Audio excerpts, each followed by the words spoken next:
이제 제일 민감한 작은 부분인데 고시원 때문에 대출을 받는다고 하면은 싸우는 부부들이 많거든요. 네, 그렇죠. 왜 이상한 걸 시작을 해서 위험하게 대출을 받느냐 이렇게 생각을 하는데, 원장님은 고시원을 하기 위해서 대출까지 받아야 된다고 생각을 하세요? 당연히 받아야 된다고 생각합니다. 처음 시작할 때는 솔직히 이제 퇴직금 받은 걸 갖다가 창업비를 거기다 쓰고서 모자라서 대출을 받아 시작을 했는데, 어렵게 시작을 했죠, 그때는. 근데 하다 보니까 수입이 나오고 이자 갚고 하는 게 전혀 문제가 안 되기 때문에 이거는 대출을 해준다는데도 안 할 이유는 없죠. 대출을 해서 조그만 걸 할 게 아니라 월 1,000만 원 정도 나오는 수익을 낼 수 있는 어느 정도 규모가 있는 방 30개 이상짜리를 갖다가 잡아서 해야 되는 게, 저는 그게 맞다고 생각을 하거든요. 금액이 너무 작아서 나한테 들어오는 수입이 너무 작으면은 500만 원 이자면 내가 일하는 의미를 잘 못 느껴요. 그리고 재미도 없어요.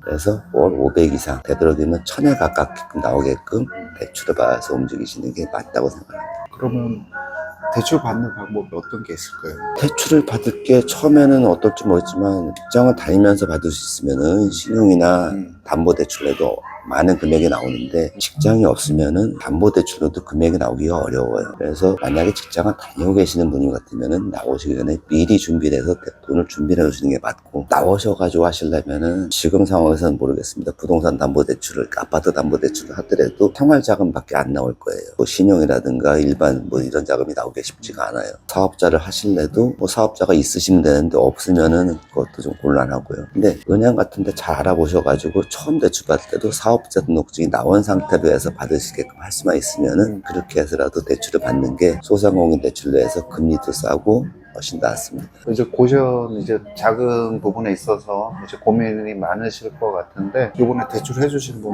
좋으셨나요? 네, 저는 그렇게 적극적으로 해주시는 분 처음 뵀습니다. 제가 대출받은 은행은 신용보증기금이나 뭐 이런 쪽이 아니고, 우리가 알고 있는 뭐 우리은행, 국민은행 뭐 이런 그 1, 2금융권에서 받은 거거든요. 1금융권에서 받기 어렵지 않나요? 아닙니다. 이분이 해주신 거는 정말 잘해주셔가지고 1금융권에서도 금리가 굉장히 저렴하게 받았습니다. 원장님, 제가 인상 깊었던 게 지금 4억이랑 10년 뒤에 4억이랑 돈 가치는 틀리다 이렇게 말씀을 하셨잖아요. 그건 어떤 말씀이시죠? 그러니까 저는 대출은 갚지 말라고 말씀드리는데, 그 이유가 지금의 4억은 10년 뒤에는 2억의 가치밖에 안 될 거라고 보여집니다. 요즘의 인플레를 봤을 때는. 그러면은 지금 내가 4억을 갖고서 이걸 갚아버리면 난 4억을 갚아야 되는데, 10년 뒤에는 나는 2억만 갚으면 된다는 거죠. 물가가 올라 있으니까. 그럼 그동안 나는 그 4억 갖고 계속해서 사업을 해서 더 많은 수익을 버리고 있는데, 나중에 내가 갚아야 될 돈은 더 줄어든다는 거죠. 그러면 만약 3억을 대출을 받았으면 네. 이자를 얼마를 내시고 수익은 어느 정도 가져갔어요?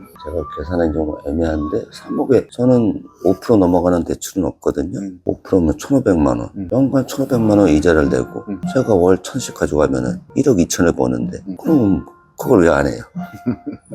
그러니까 대출을 받아서 이자를 내더라도 훨씬 가져가는 게 크니까 대출을 지금 받을 수 있으면 받아라. 미래의 돈 가치는 더 떨어져 있을 거다. 네. 그 사이에 나는 버는 거다. 네. 그렇죠? 저는 제 자산이 계속 불어나는 걸 알고 있기 때문에 내가 일해서 버는 돈은 한계가 있거든요. 근데 자산이 불어나는 속도가 더 빠르게 불어날 수 있도록, 근데 자산이 보통 부동산이 많이 갖고 있으니까 향후에는 이 집을 팔기가 쉽지가 않으니까, 내가 사람들은 자기가 살고 싶은데 계속 살고 싶어 하잖아요. 그러니까 지금부터 저는 10년 동안 고시원을 해서 버는 수익을 갖다가 현금화 해가지고 이 현금이 돌아가면서 나중에는 내가 현금 흐름만 만들어가지고 계속 내 자산은 계속해서 돈을 벌고, 내가 또 지금 고시원에서 번 이 돈은 나중에 내가 노후에 연금으로 갖다가 뺐을 수 있게끔, 그렇게 해서 현금 자산을 만든다고 해석이 있는 거죠. 대출에 있어서 부정적인 분들도 많으실 것 같지만은, 원장님 사례로 봤을 때 대출을 받아서 이자보다 수익이 훨씬 많다고 하면은